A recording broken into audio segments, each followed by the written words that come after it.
Friendships never go out of style. Oh, you're the best friend anybody's ever had, and it's funny, but I feel as if I've known you all this time, but I couldn't have, could I? If you're not over here in 15 minutes, you can find a new best friend. Welcome to the Best Friends Playbook podcast.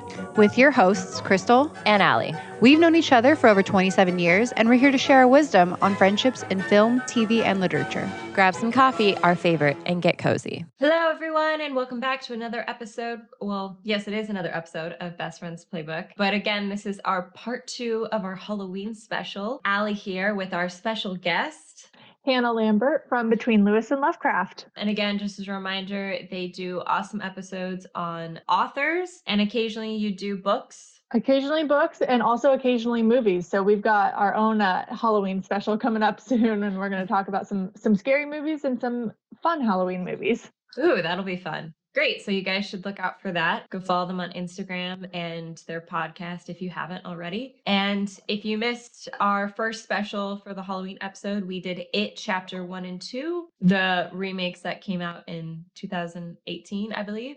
And today we're doing all 4 seasons of Stranger Things. There are lots of friendships and relationships in this show. We're kind of tackling a lot today, but we're specifically going to be focusing on friendship of Will and Mike.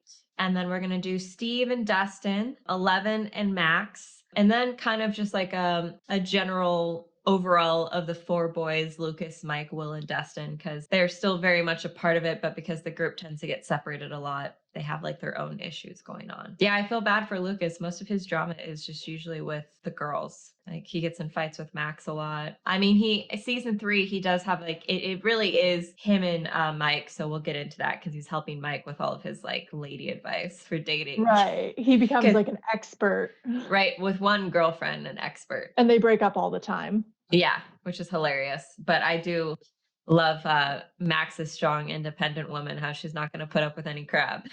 Yep, she knows she's hot stuff, and she doesn't need to, pander to Lucas's fragile ego. Which I think is very important, especially as a young girl, because oh God, like so many girls, as I was myself, was taught that like what a boy thinks of you is so important. So I'm really glad they paint a good example of not doing that, and rewatching the whole series, my boyfriend Carmichael and I, we realized we believe the Duffer brothers potentially had a single mother, or just that the mother was like the strongest person in their life, because boy, do they paint the gentleman really bad in this show. And it is so much woman power. And it's very interesting. Like all the dads are bad, or they're just like lazy or don't pay attention. The moms are doing all the work.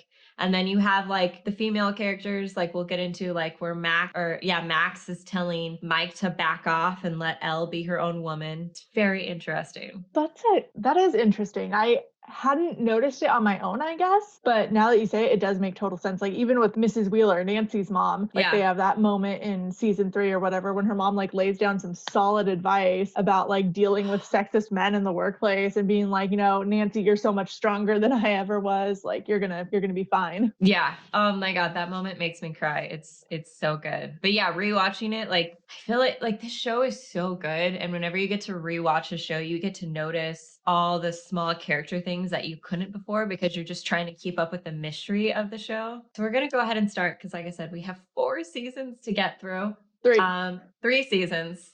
It feels like we're 4. so excited for season 4. Yeah. We're going to start season 1 and just go through it. So just keep up with us because we're going to kind of cover the friendships as they start to build. And we have lots of coffee and there might be lots of chaos that happens in this. So maybe drink coffee with us so then you won't be as confused as we are. Yeah, get on our level. Pause, go make your coffee. Drink at least 2 cups so you catch up with me. Yeah, I'm on my 3rd cup. I'm on my 3rd. So season 1, I mean, it starts out with kind of the stereotypical, boys having fun, not a care in the world. They're all playing Dungeons and Dragons and Will is their DM. Which is a very important role, as I've learned since being friends with someone who is obsessed with Dungeons and Dragons. Yes. We're like surrounded by D&D people in your life. Yeah. So, I mean, the main group is Will, Mike, Lucas, and Dustin. But I get the sense at least that Will and Mike have been friends the longest out of this group because at some point in either season 1 or season 2, Mike talks about them meeting in kindergarten when Mike was like new to the area and didn't know anybody. I have that moment. We'll see where it is in my notes. I don't remember which season it's in, but I wrote it down. Yeah. So, I mean, it's obvious pretty early on that Will and Mike are like the pair. Mm-hmm. And then Dustin and Lucas are obviously really good friends, but they came in later and don't have that same bond that Will and Mike have. The opening of the season, seeing the boys play their D&D, you know, they have like the huge roll for their battle, and then the mom is like, game over, and his dice falls off the table, which technically when I play, like if your dice falls off the table, you get to re-roll, but these boys are like, no, wherever it lands, it is what it is. And so Mike goes upstairs to like beg his mom if they can keep playing, and she's like, no, like it's 9 o'clock or however late it is, they need to go home. And we discover that Will rolled a 13, which is important because he failed, which means he died. And they all agree not to tell Mike. But as they're leaving the house and it's just Mike and Will, we get a glimpse of like just how honest Will is and what a good friend he is, even though it's just a game. And he tells Mike like that he didn't roll high enough to beat the monster they were battling, which I think was just like a really cute, sweet moment. Like, because we learn in this show that friends don't tell lies. Like that's a thing that's like one of their main rules. Yeah. So before it's even said, we get a glimpse of like Will can't even do it just for the game. He has to tell Mike the truth. And I thought it was a really sweet moment. Yeah, they're adorable. I mean, I think all of them are pretty bad at lying, but Will fessing up is really, really cute. So, I mean, for me, the next moment isn't really until Will goes missing. They're at school the next day, and I don't think they're aware yet. They just think he's not there. Yeah, I mean, which is normal, I think, for kids. Like if your best friend doesn't show up. Although when I was in middle school, I had like one best friend the whole time and we were inseparable. And then when we got to high school, like if she was ever out sick, everybody who saw me in the hallway would be like, wait, where's your other half? Like, why is it just you walking down the hallway? But after he goes missing, like, so before the boys notice, this was just like a small moment I noticed that I thought was really sweet. The boys are getting bullied. And after they walk away and make fun of Dustin for like his weird arm thing, Lucas says the bullies are assholes. And then Mike is really cute and says that like the thing that Dustin can do with his arm is really cool. So I just think that like that was a really sweet moment because it kind of makes me also think again, like back to the kids from It, just, you know, once again, standing up for their friends, you know, not letting the bully be right and like saying like, no, you're cool, dude. Like, that's why we hang out with you. Like, they're just idiots. And I think that's really important because it's so easy for kids to be influenced to like want to be friends with like the cool bullies and like make your friend feel less, but instead they like build him up, which I think is like really important as a friend. Right. They don't do the easy thing, which would be like making fun of him with the bullies to gain cred. Yeah, it's like they make fun of each other for their own stuff, but if like a bully makes fun of you for something, like that's a no-no. Will goes missing and they all decide that it's their duty to find him. Which is like such a kid thing to do. It's like, yeah, we're totally going to find our friend. But like while the adults are all having their search party, they're having like their separate search party, right? Yeah, they construct, well, because first I have in here that Mike, he's sitting at the dinner table and he's arguing with his mom that like they have to find Will. But his mom is like, no, like you're fucking kids. Like you can't do that. And then that's when like they get all their walkie-talkies together and they're like, okay, time to plan. Which I also have in there. This happens before. Dustin and Lucas, they're also similar to the other two boys from It. They bicker a lot, which I just love. I don't know why.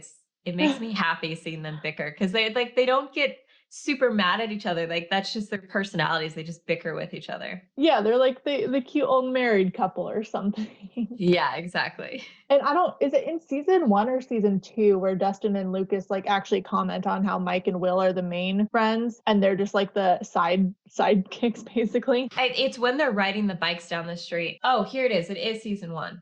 Okay. I have the note, but I also have a bunch of other stuff before it. There's so many notes.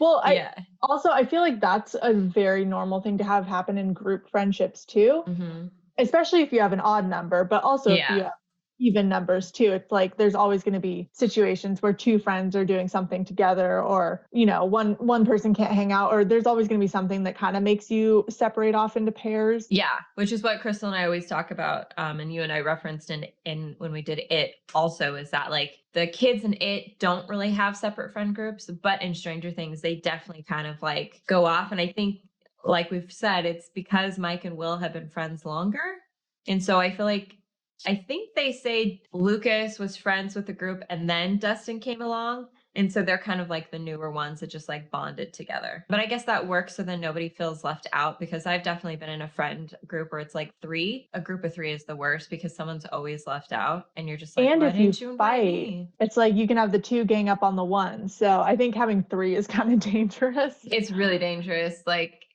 find a fourth person to complete it so it's not terribly awkward. Yes.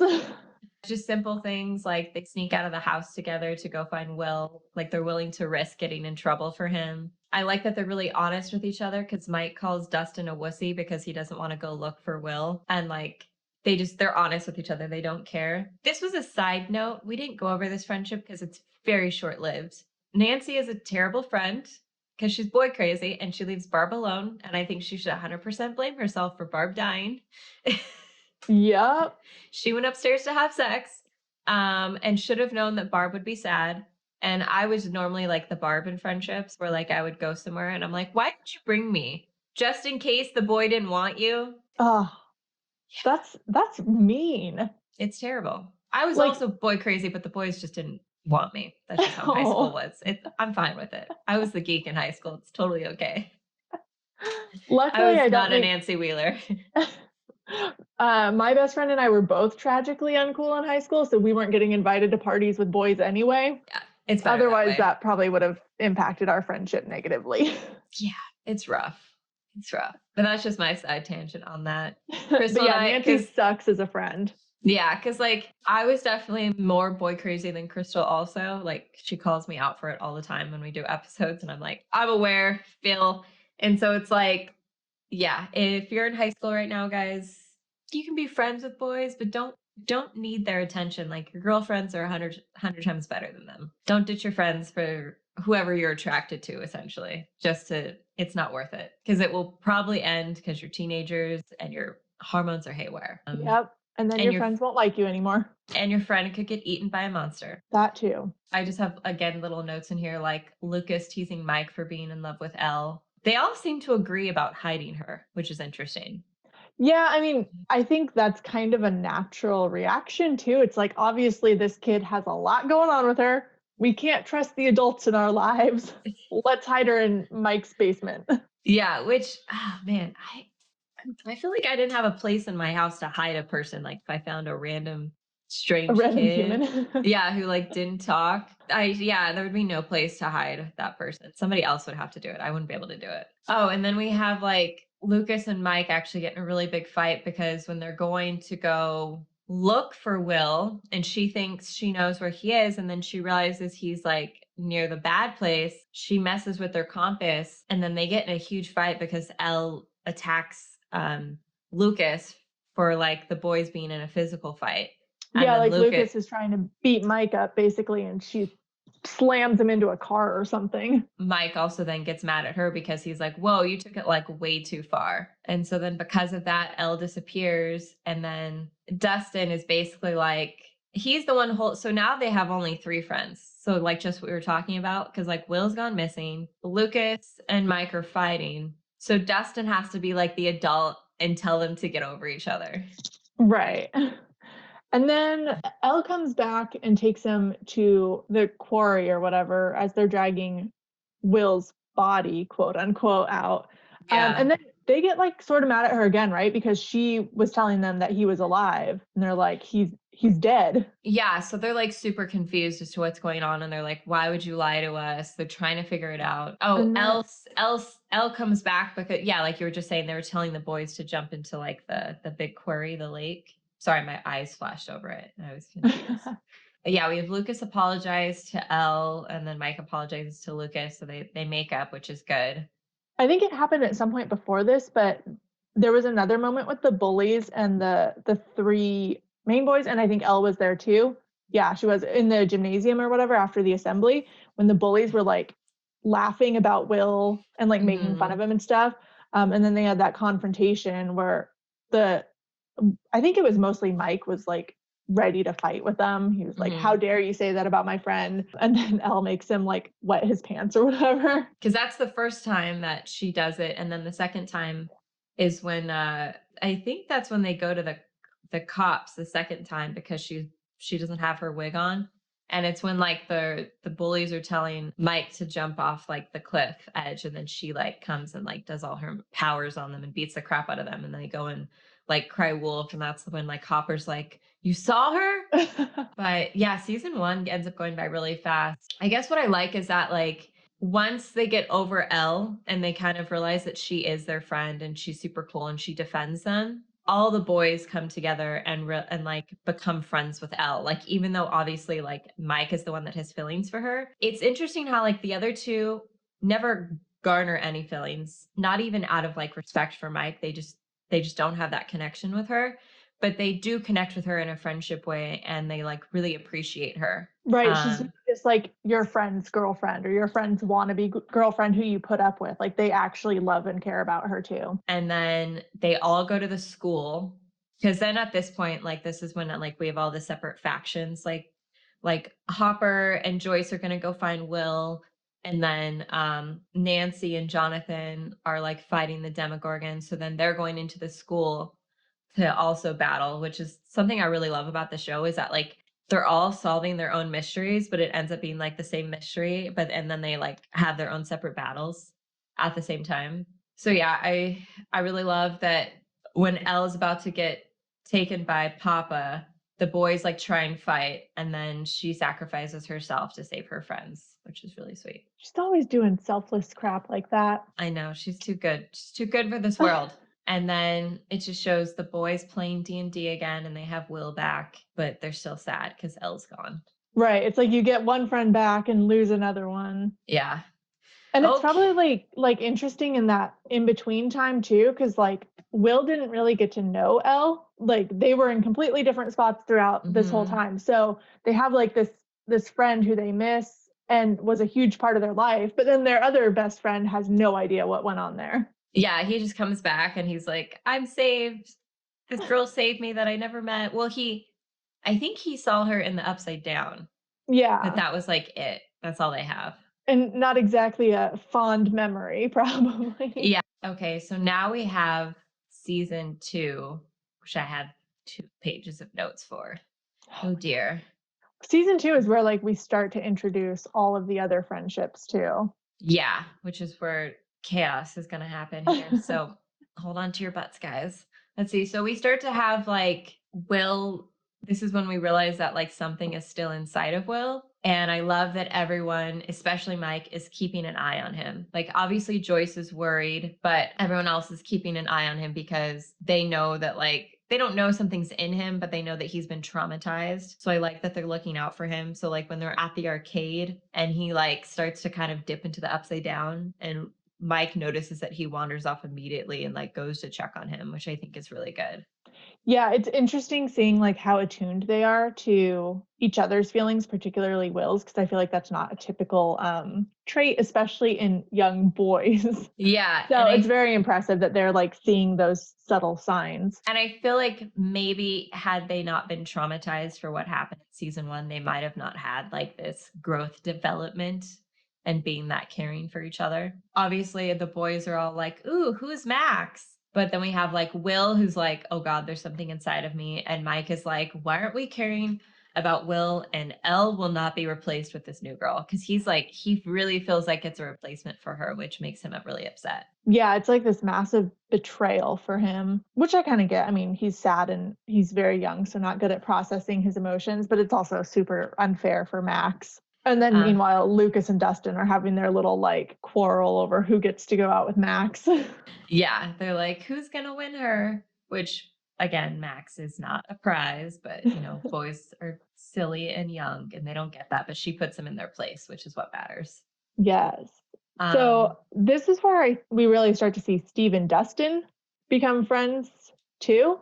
Yeah, because let's see. So like I just think it's cute. They all dressed up as Ghostbusters and they're arguing about who's going to be Venkman, which I love that Lucas calls him out and he's like, why? Should I be Venkman because I'm black? And Mike's like, no, like, so good. But it's like, yes, totally. Yes, that's what you're like, thinking. Exactly. It was so funny. Dustin and Lucas asked Maxine to go trick-or-treating with them, but they're super scared. And like Dustin doesn't know what presumptuous means, and Lucas won't tell him so he can look better in front of him, which is in front of Max, which is really funny. So Max ends up meeting up with them, but then Mikey's like, why didn't you ask me if this was okay? And Will was like, I don't know. They seemed really excited. Was I supposed to ask you? Like, and Mike's all mad at Will as if it's his fault, which is just ridiculous. He's like, you're my best friend. You should have known better. Yeah. It feels like Mike feels like he's seeing Elle and he's going crazy. Before like Dustin meets up with Steve, he finds like the baby Demogorgon slug. Oh yeah. Dart. Yeah. Which I really hate that he kept Dart because then Dart fucking ate his cat. Yeah. So mad about that. They're all arguing about what it is that he has, and they start to realize, okay, so before this, when they go trick-or-treating and Will like has his big freak out, Mike takes him home because he's all pissed at the boys for not paying attention and like being with Max. And that's when like Will tells Mike about all the like episodes he's been having and he thinks they're real. And then Mike explains that he's been seeing Elle and they both feel like they've been going crazy and they're like, well, let's go crazy together. I think that's like a really important moment because like you said, again, they're being like open and vulnerable with each other. And they both really need that right now because like they're both like traumatized by like a great loss that they've had. Right. I think my note is that Steve had gone to the Wheelers, or Dustin went to the Wheelers to find Mike to help with Dart because he's like, I gotta find this thing. We've totally lost it. He's getting bigger. Yeah. He's gonna eat the whole town basically. So Dustin goes to find Mike. He's not there and he runs into Steve, who's taking Nancy flowers. That's right. She's also not there. Yeah. Yeah.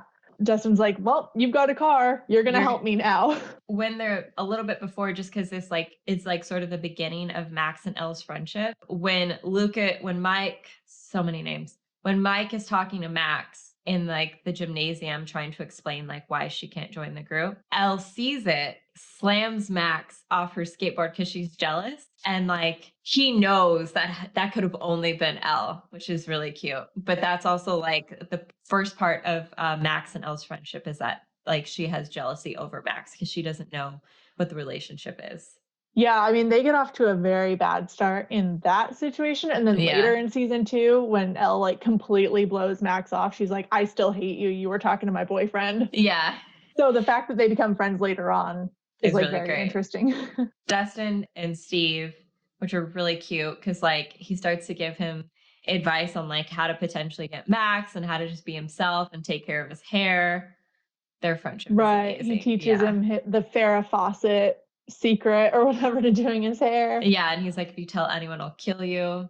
And then they end up at the junkyard to set up the trap for Dart. And that's when Lucas and Max show up too.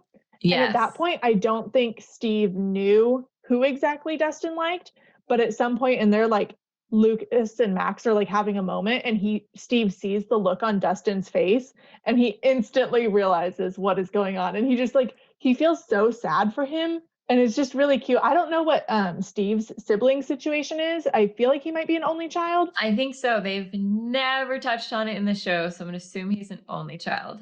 Yeah, so his friendship with Dustin has always like seemed like a sibling relationship to me, sort of. Yeah. They definitely fight a lot and bicker and all of that stuff. But like at the end of the day, they love each other, man. Yeah, they do, which is really great. And I love that also all the older siblings, whenever they come into contact with the younger kids, they just immediately take like ownership and being like the protective adults and being in charge of the group, which is like a really interesting dynamic. Mike is looking for Will. He goes to the house and his mom's like, this is really not a good time. And he's like, I know what's going on. And so then it's really great that he gets to be there with Will while he's like being possessed essentially, which I think is important because like he needs his friend there. And also Mike understands him in a way that the adults don't. and like picks up on what he's saying. Like, I'm not sure where chronologically it falls, but like when they take Will to the lab to have the doctors like look at him or whatever, Mike is the one who realizes that the mind flayer is using him to set up a trap for the scientists who are going into the upside down. It's a little too late, but he's the one who's like, no, abort, like this is a trap. I also have like Lucas gets mad at Dustin for keeping Dart because now he's put all of them at risk. And so he's saying that because Dustin is mad at Lucas for telling Max everything, which is breaking the rules. But then Lucas, like they kind of both broke the rules at that point for lying to each other. Because like Dustin said he got rid of Dart, which he didn't. And then finally Dustin and Lucas make up and they say he's okay with Max. And he can tell they have electricity. And he's sad about it, but he's accepted it, which I think is good. Like he doesn't get like butthurt or become a brat about it. He's just like, obviously I want you to be happy. Like it sucks for me, but I'm happy for you. Which is good. Then they're not fighting over her like that. Mike is still mad at Max and won't let her be a part of the group. I feel like Mike can be the pettiest out of all of them. Oh, he's so petty. He's so petty. He's a little drama queen. And then like you said, when Elle comes back into the group, Max tries to be really polite to her and she just like straight up ignores her, like when she greets her. So cold. I think my last big moment with Steve and Dustin was when everybody else leaves to get the mind flayer out of Will and they leave babysitter Steve behind, which I think is funny because around that time is when he tells Nancy, he's like, I may have been a shitty boyfriend, but I'm a pretty damn good babysitter, which I'm like, that just like sums up your role in season 2. And then they leave him at Will's house with the rest of the kids. And that's when Billy shows up. And I'm really pissed at the stupid kids because they're the whole reason that Billy found out they were there. Like Steve's out there trying to get him to leave. And he's like, your sister's not here. And Billy's like, then who's that?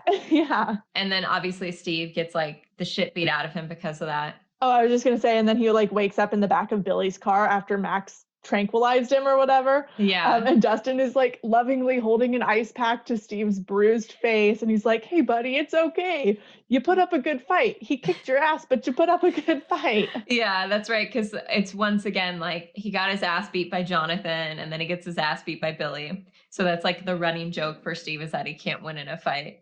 And I also think it's funny that like, I remember how I was saying that when like ever Nancy or Jonathan or Steve come into the group, they kind of like take charge to be in control. But I feel like Dustin and Steve are always fighting over like who's going to take care of each other, which we see more of in season 3. And it's really cute how much they like want to protect each other. And then I think at that point, it's just this really cute moment of Steve dropping Dustin off at the dance. It reminds him like how to get a girl. And the group makes fun of Dustin's hair. He's like, it's cool. It's cool. I think it's really sweet that Will gets asked to dance and he doesn't know what the words are to say yes. And Mike like kind of helps him and pushes him towards the girl. And they just all have like their sweet, like happy dance moments. Yes. So cute. Very long scene though. I realized as I was rewatching it, I'm like, wow, there's so many scenes within this scene. Yeah, it's a lot. It's so cute though. And I love that Nancy like dances with Will, which just shows like she really is a good big sister and like cares about all the kids. Yeah, my sister was there when I was rewatching. Or Dustin, sorry. She dances with Dustin. Yeah, because he gets shot down by all the other girls. My sister was in the room when I was rewatching that episode, and she was like watching it out of the corner of her eye, and she's like, I'm going to start crying. This is so sad because Dustin's just getting shot down left and right, and he's sitting there with his lip trembling. But then Nancy comes over and saves the day. It's okay. He gets a girlfriend in season 3. I'm happy like the writers redeemed him, even though no one believes him. Speaking of season 3. So first off, all the boys, except Dustin, because he wasn't there for the summer, are annoyed with Will because he's spending so much time with Elle. Mike. Thank you.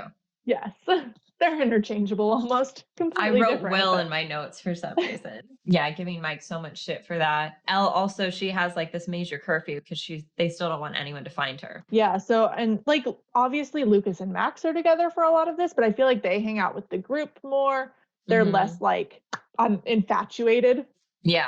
Than Mike and Elle. So Mike has just become completely insufferable. I also put when they go to the movies, Will starts to have like his weird like tingling sensation.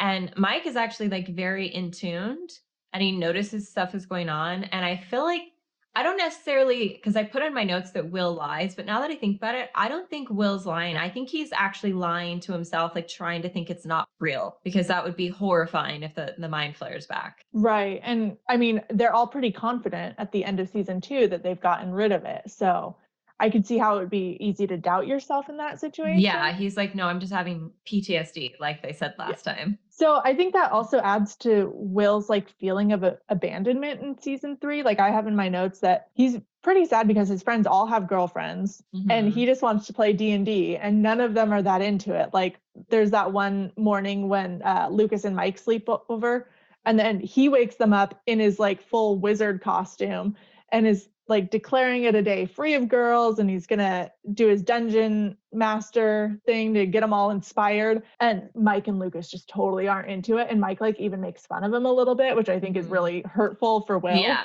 And it's because he's being so petty because basically Hopper threatened him to not see Elle anymore. He lied to Elle. He shouldn't have lied to Elle. He should have told her the truth about what was going on, but he was terrified of Hopper. And then Elle, because she has no one to hang out with and she realizes this, she's like, okay, I'm going to go see Max. Maybe Max will know what to do, which is really sweet. And Max is like, fuck this, fuck the rules. We're going shopping.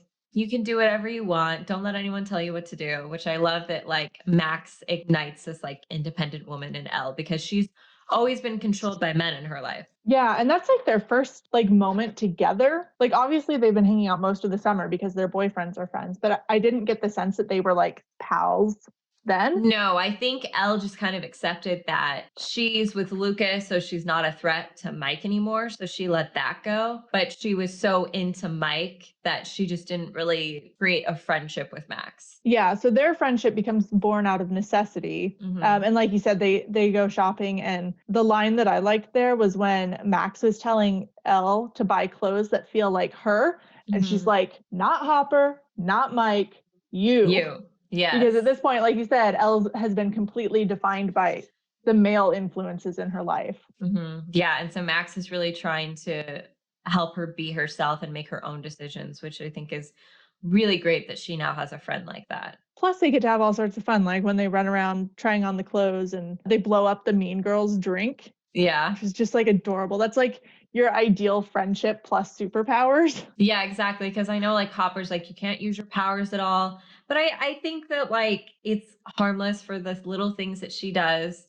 And also she's a teenager. She's eventually going to start using them. It would be better for her to use them in small ways rather than use them out of rebellion in bad ways that would cause like more attention. Right. Yeah. So my other note for that scene is like as they're leaving or whatever, Max tells Elle, she's like, see, what did I tell you? There's more to life than stupid boys. And it's also good because like when she dumps Mike, she actually feels better about it because she realizes like I spent too much time with you and I was missing out on other things in life. Yeah. And to some degree, like, I don't know that Elle thought dumping Mike was going to be permanent anyway. Yeah. Like Max doesn't treat her breakups as permanent either. She's like, oh yeah, Lucas and I break up all the time. They're like their lessons she teaches to him so he can like, she does it so he realizes what a dumbass he was and then they can get back together. Yeah. Which is probably not healthy if you're like in your 20s and having a relationship, but when you're in like 7th grade or whatever grade they're in. Oh, and then also it's Lucas, I feel like that doubts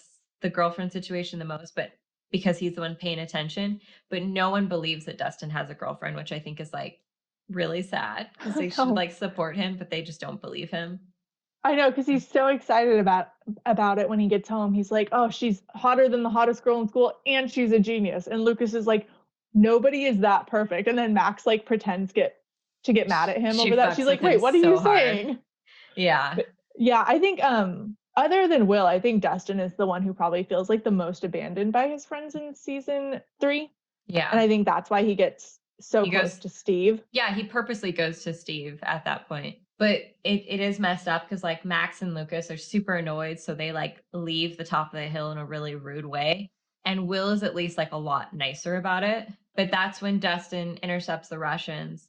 And so he goes to see Steve because he's like, you know what? They did this to me last year. I'm just going to go find Steve. He'll help me solve the mission. And so then these two start to get bonded. Again, Steve doesn't believe that Dustin's girlfriend is real. And he tells him like how his friends all ditched him. So he's really excited that he has Steve to hang out with. I know. And it's so cute when like they first reunite at Steve's work and do like their dorky little secret handshake. And Robin's just like standing there, mouth open. She's like, how many children are you friends with? Yeah, because they're at least like 6 or 7 years apart, which is amazing. Yeah. So at this point, like Lucas is giving Mike shit. He's like, why didn't you come to me for advice? I could have helped you fix this. He tries to take him shopping to buy her a present, which obviously doesn't work. He gets caught and then she officially breaks up with him. They're just so dumb. They're like, so dumb. Lucas is the experienced one and he just has the worst ideas. He does.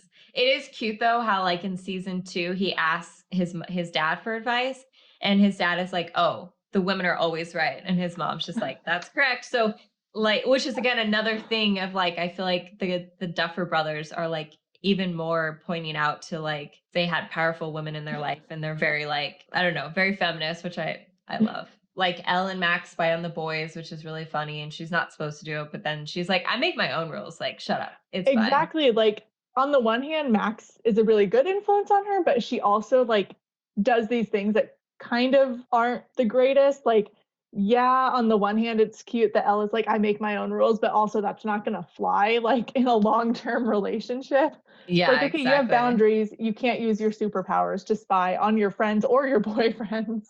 Yeah, but it ends up working out that they do because then they are starting to solve the mystery of what's going on with Billy, so they work on that together. Billy doesn't count. He's trash.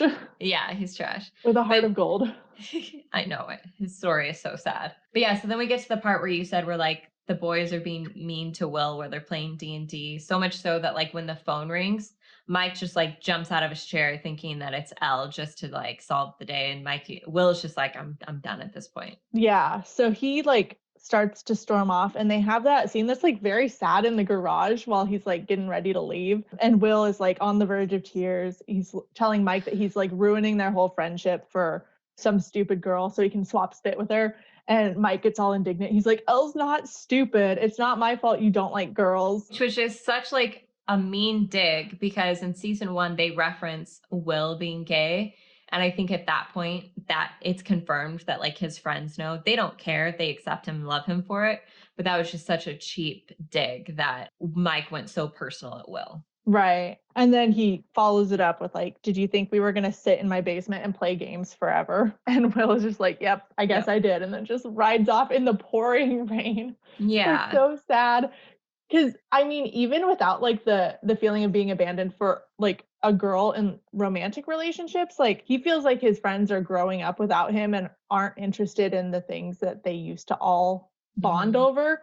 And he's just kind of getting left behind. Well, and also like, I feel like the Duffer brothers do a really good job of gracefully showing the issue because like, obviously we still have like bigots and homophobes today in the world. In the 80s, I feel like it was even worse if you were gay, especially like with the whole AIDS scare.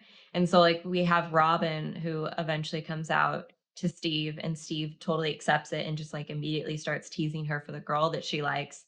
But they just kind of show that for Will and Robin, it's a lot tougher for them. They don't get to sort of live life the way that their friends do. And so they definitely feel left behind when it comes to romantic relationships. And so like they, like you said, they also don't get to grow up exactly in the same way. They don't get to experience the same things because like it's probably unlikely that someone else is going to admit to you that they're gay. And then if they do, they won't even want to go public with it because they'll just be like trashed and like demonized for it, which is just like so heartbreaking. And that's why I think it's even like a worse dig at Will because he doesn't get to experience what it's like to be in a relationship and like have a crush on someone. Right. Yeah. Continuing just on their trajectory of that, like Will has his whole breakdown when he goes out into the woods to Castle Byers, like is smashing it with a baseball bat because he's like seeing all the pictures and stuff from their childhoods. And he's like, this is over.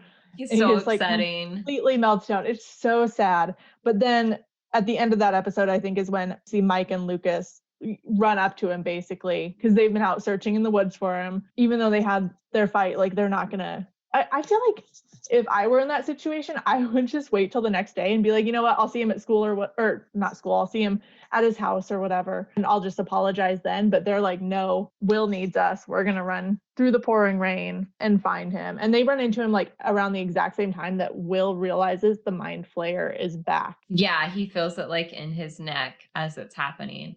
And during this time, Elle has had like 4 sleepovers with Max, and she's telling her who Wonder Woman is and why she shouldn't hang out with just boys. Again, like their friendship, I think, is just really sweet and really important. And it's also, I think Hopper really appreciates it too, because there's that moment when he gets home and he sees the door closed and he's just like pissed. He's like, I've told these freaking kids to keep the door open, and he storms in, and then Elle and Max just look up at him like, what the hell? And he's like, oh, you're not Mike. He's like, oh, finally, my daughter has a girlfriend. You had mentioned Robin, who was like one of my favorite added characters in season 3. Until the very end, though, like Steve doesn't know she's gay. Yeah. And Dustin is like pushing Steve to go out with her, because there's one part where they're like, I think it's when they're spying in the mall trying to find the Russians, quote unquote. Dustin is like starting to give Steve life and girl advice, whereas last season it was the opposite way. And Dustin says something like, instead of dating someone you think is going to make you look cooler, why don't you date someone you actually like? So I'm going to jump back to this really quick. Lucas, like when they're trying to come up with a trap to trap Billy, Lucas apologizes to Will, saying like how cool the campaign was.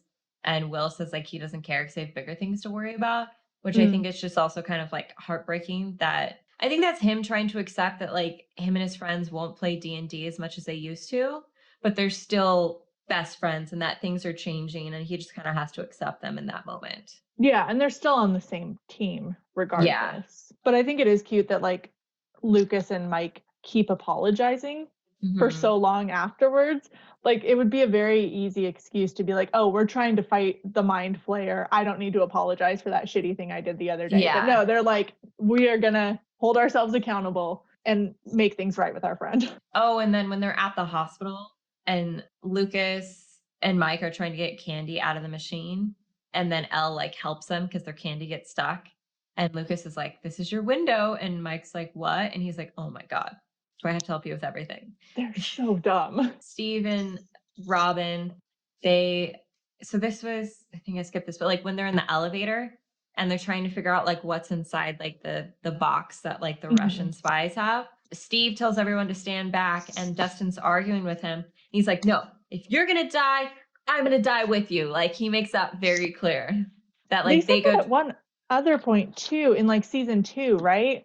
There was I think that's the second time that Dustin said that to Steve. He's like, you die, I die. Yeah, like they always go down together, which I think is really sweet. But then as they do get caught by the Russian spies, Steve and Robin, they make sure that Dustin and Erica get out, which I think is really sweet. Oh, okay. So this is super important.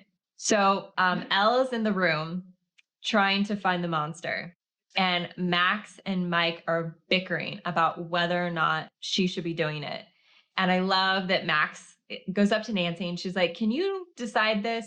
And basically says like, you know, Elle's her own woman. She can make her own decision. She's a grown human being, blah, blah, blah. And like Nancy just like, boom, backs her up for everything. And then, but then it's really cute because Mike gets all emotional and he's like, I just love her. And then she walks out of the room, and Will and Lucas, they're not even like, ew, that's gross. They're just like, oh, okay. Like they're happy for him, but they're like, wow, at the same time. Like, you said it. And then it's funny because Elle is like, I'm going to try and figure out where he is by going into his mind, the mind flayer. And Mike is really scared. And she's like, I need you to trust me. And then he looks at Max like, oh, is this the moment? And she's like, yeah, you fucking idiot. And he's like, okay, I trust you. In a totally unconvincing voice. And then he like goes and sits down on the lounge chair and is just like staring at her. Yeah, and Mike and Max have a very like contentious relationship. I don't know if it's because they started off that way in season 2 or because they're both like kind of competing about who's got Elle's best interests in mind. I feel like there's like subconscious stuff because they started out in a contentious way. So like he's already bitter about that. And then now she's like invading their friendship. But guys, female friendships are we're really tough. And like, if you mess with our girl, we mess with you back. So just watch out for that. Yeah. I think it will be interesting, assuming that he and Elle stay in a relationship and that Max is still part of their lives. It would be interesting to see how Max and Mike's relationship develops. Like if they're always kind of the warring best friend and boyfriend,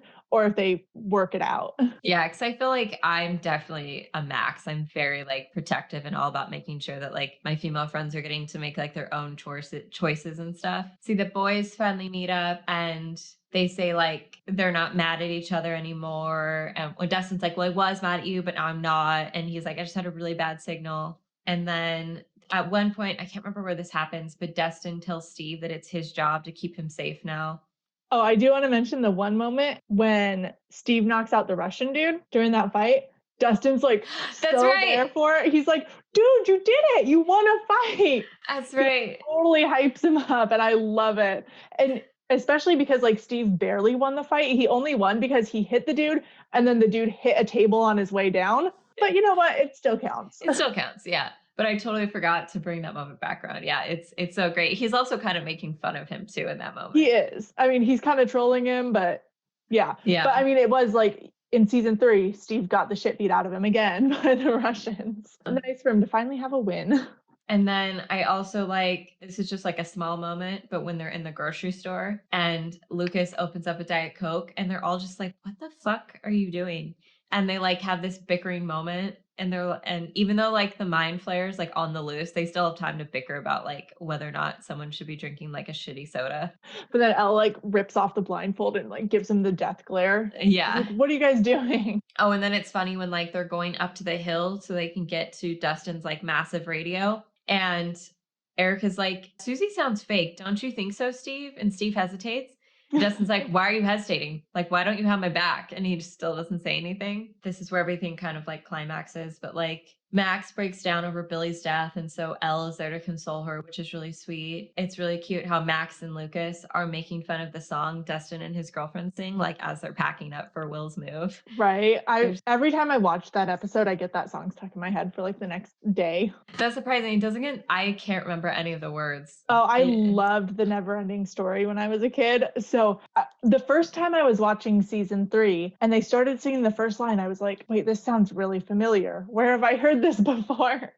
And then they get to the chorus and I'm like, oh shit, this is bringing back so many memories. I think I only watched that movie like twice when I was really little and I haven't seen it since. So that's why I like didn't remember what it was from until you just brought it up. That makes sense. It's an 80s movie. Yeah, I was obsessed with it to the point where like one of our family friends who makes jewelry, she made me like the beaded thing that the princess wears in that movie. So yeah, The Neverending Story, I was in love with that. It's big for you. That's cute. Yes, big moment. And then I think this is just like the last moment, like when Will's moving, he puts his D&D box into the donation box. Mm-hmm. And Mike's like, what are you doing that for? And he's like, well, we can just use yours. And he's like, well, what if you want to join a new party? And Will's like, not possible. And I'm just like, you boys are so cute. I know. I wrote down that exact moment too because I was just like, oh, that's so sweet. And then don't they give the books to Erica? I don't remember that. I thought for some reason like that might have Dustin or someone gave them to her. Maybe that's like in a trailer for season 4 because there's like a few things that I thought I saw at the end of season 3 and then I didn't see them and I'm like, this must have been in a trailer for season 4. So maybe that was it. Yeah. I mean, I hope they do because I love Erica and she and Dustin have that cute moment. I can't remember what point in season 3 it was, but she says something like really smart mathematically. Oh, she calculates like how long it would take them to walk out of the underground lair. And he's like, holy crap, you're a nerd. And she's like, take it back. Yeah. She's like, no, I'm not. And then he breaks down My Little Pony. And she's like, well, why do you watch that show? And he's like, because I'm a nerd. She was trying to pin him for watching like a girl show, but it's like, no, it's still fantasy based. Yeah, I think that's cute too, how like he refuses to let her insult him with the nerd. It's like, yeah, I am a nerd. Like, yeah, I will embrace that. Yeah, she can't win that insult she tried to nail him with. But I feel like that was everything. Do you feel like we missed anything for season 3? No, I mean, there's just so many good friendships in there. Do you have any like friendships that you want to see in season 4? Like characters who you want to see bond more? Oh man. I think it would be really interesting if Jonathan and Steve became friends. Whoa. I think that would be like really cool because obviously we had Jonathan and Nancy and Steve team up in season 1 to kill the Demogorgon, but I think it would be really cool if they all actually became friends. I think so too. Mm-hmm. I mean, Steve was totally a piece of shit in the first season, and I hate rewatching it because of that, because I love him so much now, but like season 2 really changed his character, and then season 3 he just became like the perfect dude basically, especially with how he handled Robin, because he's like so sweet. He has a total crush on her, and then she's like, I like girls, and he's like, oh, okay, well, we're friends now. I don't think he was shocked either. I think he was more like, oh, how did I not put that together sooner? Yeah. He was just like, oh, that's what you're trying to tell me. I love that scene with them in the bathroom. It's so like well written, and they totally both nail it. I think it made me cry the first time I saw it too, because it was just like hard for Robin to get that out and have to admit that. And I feel like she hated also breaking Steve's heart, because I think that like if she did like boys, she probably would date Steve, and that's why she's sad, because she cares about him so much now. Yeah, like they're best friends, but she's never gonna have romantic feelings for him. Yeah, which is hard. I would love to see a Jonathan and Steve friendship. I really want to see Nancy and Elle bond more. That would be cute. Yeah, have them have more of like a sisterly kind of bond. Yeah, because I feel like Elle she needs more females in her life, especially now that, as far as she knows, she's lost Hopper. So she really doesn't have any older people taking care of her. And I think Nancy would be a good one, because I mean, Nancy is her boyfriend's older sister. So they can already start to have like that sisterly bond. I think the age difference has been weird so far for most of those characters, but once they're getting into like high school, it doesn't matter that much. Yeah, because like you get a little bit more mature, so it's easier to like hang out with someone that's younger. Because like me and my sister were 8 years apart. And so like I feel like until I was in high school, we couldn't really bond on like the same level. Right. Yeah. My sister and I are 5 years apart, but we didn't really start to like get along well until she was probably like 13-ish. So yeah, that's when like we could like all the same movies and like kind of talk about the same stuff, not all the way, but you know, you're not hanging out with someone who is still in middle school. Yeah, I think because me and my brother are 5 years apart too. So once I became a freshman in high school, then he was like, okay, you're kind of cooler. It wasn't just like I was still his annoying little sister, but like we had more to potentially bond over. Right. There's a lot of friendships here to rate. I feel like Elle and Max definitely had a big turnaround. So I'm going to give them like a 7, because they did not like each other at first for silly reasons. Dustin and Steve, I think they're pretty solid. They're like an 8 or a 9. And then like Mike and Will, I think they're pretty close to like a 9. Did that hurtful stab of like calling him out for not being straight. So like they could have been a 10. Mike biffed it. Typical Mike. No, I think overall I agree. Yeah, Elle and Max had the rocky start, but came back to kind of win it in season 3. So I'd probably give them like a 7 or an 8.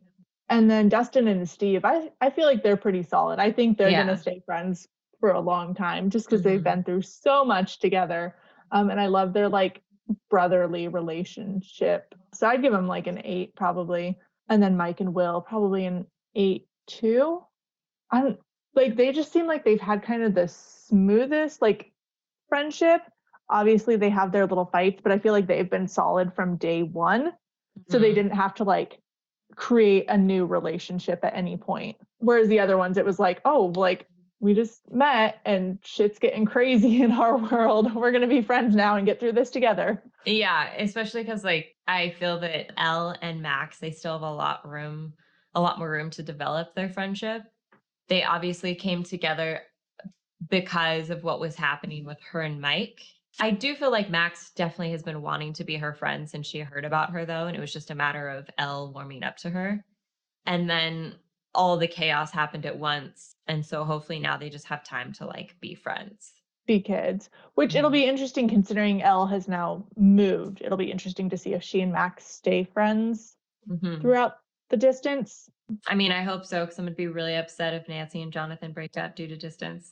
I know. I feel they can't. They've been through so much. It would be cool to see obviously this is never going to happen because it's a TV show and that would be boring, but I wish I could see more Jonathan and Nancy moments that don't involve life or death situations. Because I'm like, I want to see what they like about each other. That's not like, holy crap, there's a monster after us, we have to save each other.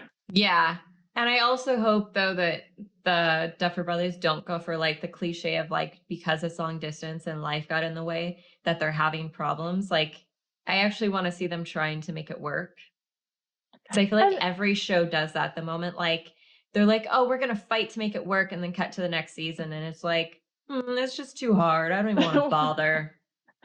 Yeah. I mean, especially considering they're both adults at this point, like they don't have the easy excuse of, oh, our parents wouldn't drive us to see each other. Yeah, they both drive at this point. Yeah. Yeah, you guys are 18. Figure it out. All right, we did it. Wasn't as hard as I thought. I think the coffee really helped. Thanks, everyone, for listening to our Halloween special.